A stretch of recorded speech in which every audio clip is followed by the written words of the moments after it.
Assalamualaikum warahmatullahi wabarakatuh. Perkenalkan, kami dari kelompok H kelas 4D. Pada kali ini kami akan memaparkan terkait proyek akhir kami yang telah kami kerjakan ini, di mana merupakan bagian dari mata kuliah pemrograman web. Kami membuat sebuah website aplikasi bernama SPK Mumet yang merupakan sebuah akronim dari Sistem Pendukung Keputusan Multimetode yang nantinya user bisa mengunjungi untuk melakukan perhitungan terkait beberapa opsi guna mencari sebuah opsi yang terbaik dengan menggunakan beberapa metode yang telah disediakan. Untuk penjelasan akan dibagi menjadi 3 bagian, di mana untuk dashboard dan juga cara register akun dari user itu akan dijelaskan oleh Rafli. Kemudian untuk penjelasan terkait bagaimana user akan melakukan perhitungan pada aplikasi itu akan disampaikan oleh Surya. Dan untuk penjelasan terkait bagaimana admin melakukan sebuah pengelolaan terkait aplikasi website ini akan dijelaskan oleh saya, yaitu Darius. Perkenalkan, nama saya Rafli Azizi Azeki Ahmad dengan NPM 24670101. Pada kesempatan ini saya akan menjelaskan cara penggunaan website SPK Mumet, dimulai dari proses registrasi hingga tampilan dashboard. Pertama, bagi pengguna yang belum memiliki akun dapat memilih menu registrasi. Pada halaman registrasi, pengguna diminta mengisi beberapa data, yaitu nama lengkap, username, email, dan password.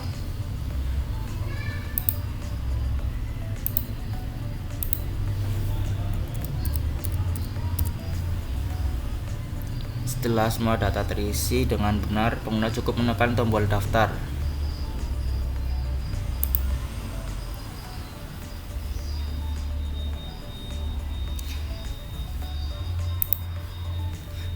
Selanjutnya, pengguna login menggunakan username dan password yang telah didaftarkan.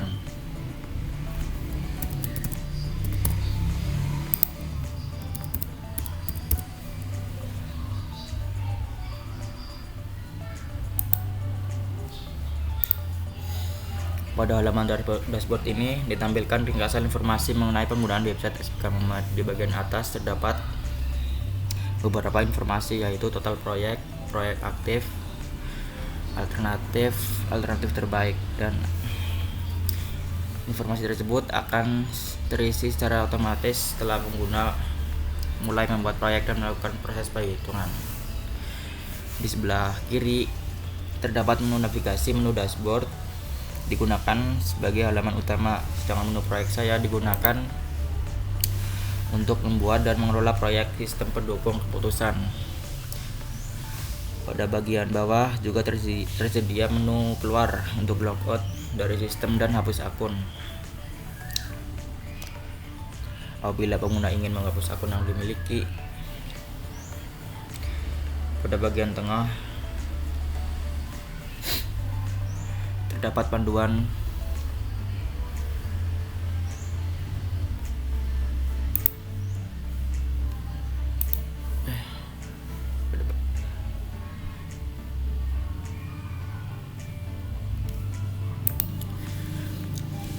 Langkah pertama adalah membuat proyek baru.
Di sisi kanan dashboard terdapat bagian preview peringkat yang akan menampilkan ringkasan hasil perhitungan dari proyek yang dipilih.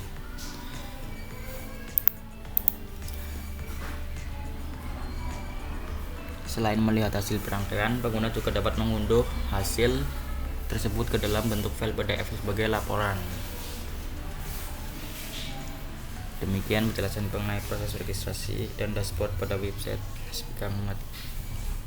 Assalamualaikum warahmatullahi wabarakatuh. Di sini saya sedikit menjelaskan tentang progres kami yaitu SPK Muhammad. Di sini saya akan menjelaskan sebagai user atau pengguna website tersebut. Di sini pertama kita akan daftar akun terlebih dahulu. Kita akan gunakan akun apa yang ingin kita gunakan.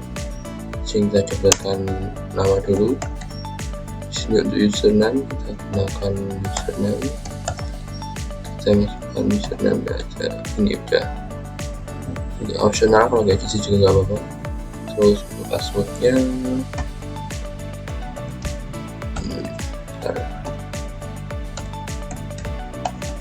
nah di sini sudah saya masukkan password. Apa ini? Oh, sudah digunakan, tambahin.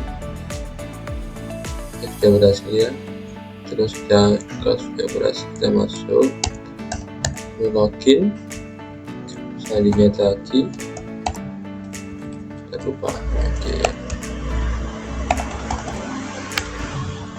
Oke, untuk menu halaman pertama di sini kita sudah login ya. Kita sudah login. Di sini itu ada nama usernya di sini. Kemudian untuk dashboard, di sini dashboard ada detail proyek 0, proyek alternatif terbaik masih kosong, ya digital juga masih kosong. Jadi kalau kita ingin menambahkan, kita klik proyek baru, kita tambahkan proyek baru. Kita ingin menggunakan metode apa di sini? Sama kita buat nama proyek dulu, seleksi, kemudian deskripsinya kita buat apa, seleksi pokok gitu. Terus untuk metodenya kita gunakan apa, kita buat di sini memilih ada Kopras, Kopras, Topsys, SAW, WP, AHP, Smart, Moral, Bestpack. Kita ambil salah satu, kita gunakan ini SAW aja. Kita gunakan SAW, disimpan di sini. Kita buka proyek. Setelah terbuka, kita tambahkan kriteria ya di sini. Ada kode, bobot, terus harganya berapa. Ini kita buat di sini. Ada benefit semakin baik dan semakin buruk. Untuk benefit semakin baik kita dengan wajar atas dan cost ke bawah. Sudah kita simpan, kita tambahkan lagi kedua dengan ini, kita ubah di sini. Kita kasih 15, saya kasih turun, kita kasih 1, tambahin satu lagi dulu dengan harga berapa ya, dengan harga 30,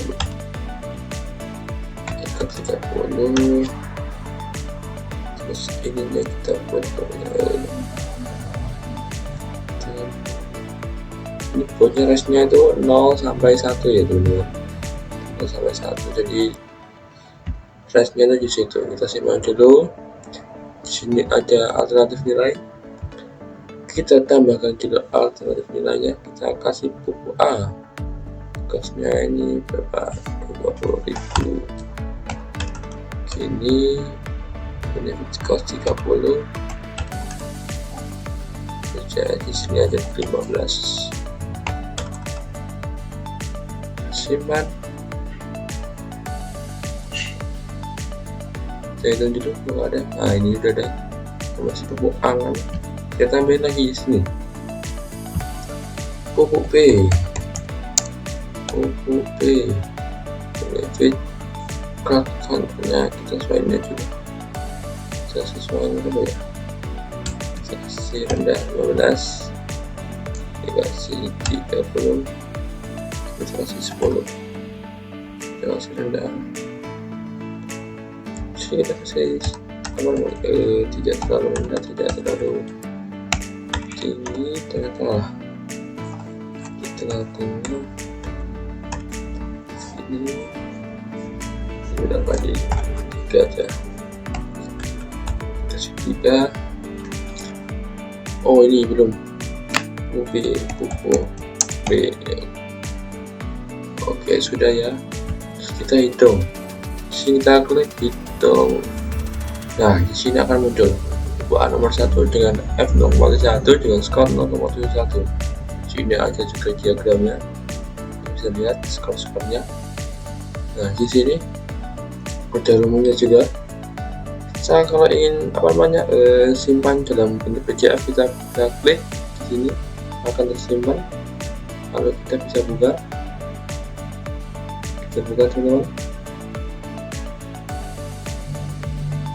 Nah, ini hasilnya di sini. Hasilnya akan seperti ini. Untuk hasil laporan yang sudah kita buat. Ini hasil laporan dalam bentuk PDF. Dalam bentuk PDF. Untuk kemudian kita kembali ke Blender dulu. Nah, di sini ada menu-menu tampilannya juga. Dari menu-menu awal, apa itu AHP, apa itu copy, apa itu top dan lain-lain.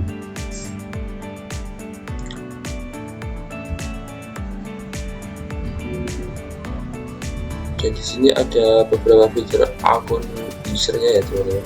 Nah, jadi di sini kan kita masih di sini ada satu, kalau kita sudah menyelesaikan total satu proyeknya di sini. Untuk proyek saya tadi untuk membuka proyeknya, sini kita bisa edit seperti ini, atau ganti-ganti juga bisa. Sini kita bisa hapus, sini juga bisa buka proyek tadi, tidak nambahin proyek juga. Sini ada fitur keluar. Nah, kita akan langsung keluar. Kita login dulu, bentar.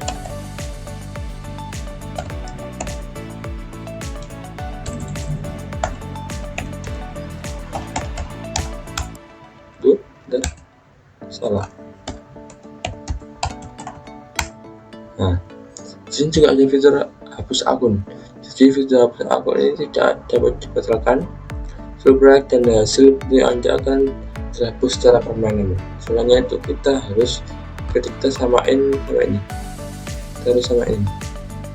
Nah, biar enak penjelasan. Kita copy, paste. Nah, kalau contoh hurufnya kurang satu ini kita tidak bisa menghapus, jadinya itu harus benar-benar sama persis dengan yang ada di sini ya. Kita hapus akun. Nah, akun Anda akan terhapus. Kita coba login lagi, masih ada. Nah, di sini ada password salah, jadi akunnya itu sudah tidak aktif lagi. Mungkin itu saja ya penjelasan diri saya sebagai sebagai pengguna website tersebut. Mungkin info-info yang lain akan disampaikan oleh teman-teman saya yang lain. Selebihnya terima kasih. Wassalamualaikum warahmatullahi wabarakatuh. Baik, perkenalkan saya dari Fikram Azam, NPM 246700089. Pada bagian saya ini, saya akan menjelaskan terkait bagaimana cara admin dari aplikasi SPK Mumpet ini bisa mengelola dengan baik terkait website yang akan digunakan. Nah, pada kali ini saya akan menunjukkan dimana caranya adalah ketika kita masuk ke website, nanti website akan menampilkan dashboard pertama sebagai interface pertama kepada user dalam membuka aplikasi. Kemudian saya sebagai admin, saya akan melakukan login dengan cara menuju bagian navigasi di pojok kanan atas, kemudian klik masuk. Kemudian pada username saya akan masukkan username admin default, yaitu admin, dan juga passwordnya adalah admin123 untuk default. Nah, ketika sudah masuk ke bagian ini, maka dia akan menampilkan pada ada ringkasan, ada manajemen user, ada semua proyek, dan juga ada mode untuk alih ke user. Pada bagian ringkasan itu akan menampilkan total user, user aktif, total proyek, total perhitungan. Kemudian ada juga data dari user terbaru yang telah mendaftar dan juga status aktifnya. Kemudian ada juga proyek terbaru, ada juga proyek terbaru yang telah dibuat oleh para user. Kemudian nanti juga ada ringkasan dari distribusi penggunaan model yang paling sering digunakan oleh para user. Nah, pada bagian tab manajemen user itu nanti kita bisa melakukan monitoring terkait user-user yang ingin kita aktifkan statusnya atau kita ingin nonaktifkan. Tentunya untuk user admin ini kita tidak bisa melakukan perubahan karena ini merupakan admin default. Nah, untuk user, misal di sini ada user dari Fikram Azam. Kemudian saya ingin menonaktifkan dia, sehingga tinggal saya klik bagian sini, kemudian dia nonaktif. Maka nanti ketika dia ingin mencoba untuk login ke akunnya, itu nanti ada peringatan terkait bahwa dia tidak bisa melakukan login karena akunnya sedang dinonaktifkan, sehingga dia perlu menghubungi admin terlebih dahulu untuk bisa mengaktifkan kembali akunnya. Kemudian ada opsi lain yaitu edit. Jadi ketika misal dia ingin mengubah passwordnya, ketika misal dia lupa dengan passwordnya, dia bisa menghubungi admin untuk melakukan pengubahan password. Jadi sini nanti saya bisa melakukan perubahan identitas, perubahan email, kemudian juga perubahan password dan juga role-nya. Kemudian ketika saya ingin membuat sebuah admin baru, karena saya tidak ingin saya tidak ingin saya saja mengelola, maka saya bisa melakukan tambah user. Kemudian saya masukkan misalnya admin sub, mungkin sub admin 1 seperti itu ya. Nah, seperti ini, sub admin 1, kemudian username-nya saya masukkan admin 1 seperti itu. Contohnya saya masukkan emailnya saja admin @email.com. Kemudian passwordnya saya ketik saja admin 456. Dan kita role-nya adalah sub admin karena merupakan terusan admin dari admin defaultnya, dan statusnya aktif. Nah, maka nanti sudah ada role admin baru yang bisa melakukan login menggunakan akun yang telah kita buat sebelumnya, sehingga yang mengelola itu nanti tidak hanya dari admin default saja, tapi bisa dikelola oleh berbagai admin yang telah disetujui oleh admin utamanya, seperti itu. Kemudian untuk tab semua proyek di sini adalah daftar dari semua proyek yang telah diciptakan oleh user pada database. Jadi ketika user menciptakan sebuah proyek, dia akan masuk ke server, dan nanti server akan langsung menunjukkan ringkasan datanya atau semua data ini langsung ke bagian interface pada administrator, sehingga nanti admin bisa tahu proyek apa saja yang sekiranya telah dibuat oleh para user. Sehingga kalau nanti misal ada proyek-proyek yang kemungkinan ini adalah proyek sampah, atau misal ada proyek yang kayaknya menggunakan istilah kata atau bahasa yang kurang tepat, nanti user bisa langsung mengintervensi dengan cara menghapus proyek yang misalnya telah dilakukan monitoring dan itu mungkin memang sebaiknya dihapus. Nah, seperti itu nanti bisa melakukan penghapusan proyek yang telah terdaftarkan pada database. Nah, kemudian untuk saya lupa menyampaikan bahwa bagian user kita juga ada menu untuk menu untuk hapus akun. Misalnya saya ingin menghapus akun sub admin 1 karena tidak terpakai lagi, saya klik hapus, kemudian nanti akan ada konfirmasi untuk penghapusan. Misalnya saya ingin hapus akun ini, maka saya akan melakukan pengetikan ulang untuk konfirmasi. Saya akan menghapus akun admin 1. Nah, nanti dia akan terhapus. Kalau misal saya cuma ingin mengetiknya saya akan menghapus admin, maka dia tidak bisa menghapus karena tombol untuk menghapus akan terkunci.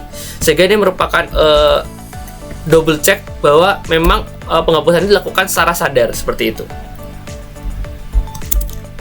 Akun admin 1 ya, seperti ini kita hapus. Nah, ketika sudah, maka dia akan memang benar-benar hilang dari database, seperti itu. Untuk proyek juga sama.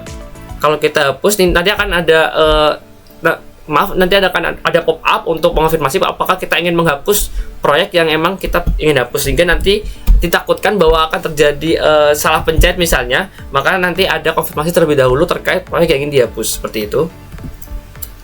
Untuk cari juga sudah responsif, dimana ketika kita ingin cari proyek misalnya yang namanya layanan, nanti akan muncul semua judul proyek yang bernama ada kata layanannya, seperti itu. Nah, pada SPK Mumet bagian admin ini sendiri, kita juga bisa beralih kepada mode user, sehingga kita bisa mengetahui bagaimana user bagaimana sistem menampilkan interface daripada user, sehingga kita bisa mengecek untuk penggunaan user bagaimana. Misalnya saya masuk mode user, kemudian saya ingin membuat juga proyek baru di sini. Nanti juga akan bisa menampilkan beberapa opsi-opsi perhitungan dari SPK yang telah disediakan, sama seperti bagaimana user melakukan input baru untuk pengerjaan proyek, seperti itu. Jadi untuk admin sendiri kurang lebih memang seperti itu cara penggunaannya. Dia bisa melakukan manajemen user dengan cara menghapus atau bahkan menambah user atau bahkan melakukan pengubahan status aktif dan non-aktif dari user tersebut. Kemudian untuk hal lainnya adalah kita bisa langsung memonitoring terkait proyek apa yang telah digerjakan atau dibuat oleh para user, dan kita juga bisa memantau proyek-proyek yang memang sepenuhnya bisa kita hapus pada kemudian hari. Dan pada bagian ringkasan juga langsung menampilkan terkait total user yang sudah ada, user aktif yang sudah disetujui, kemudian ada juga total proyek, total perhitungan yang telah dilakukan, ada juga user terbaru, proyek terbaru, dan juga tentunya ringkasan dari apa saja metode yang sudah banyak atau paling banyak digunakan dengan oleh user untuk dalam penghitungan SPK.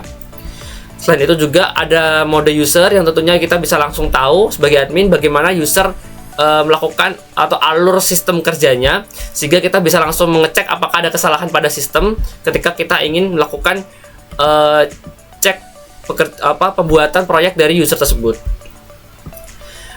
Kurang lebih seperti itu terkait bagaimana SPK Mumet ini berjalan, bagian dashboard yang sudah dijelaskan oleh teman saya Rafli, dan juga bagian user yang telah dijelaskan oleh teman saya bernama Surya, dan bagian admin yang telah dijelaskan bagian admin yang telah dijelaskan oleh saya.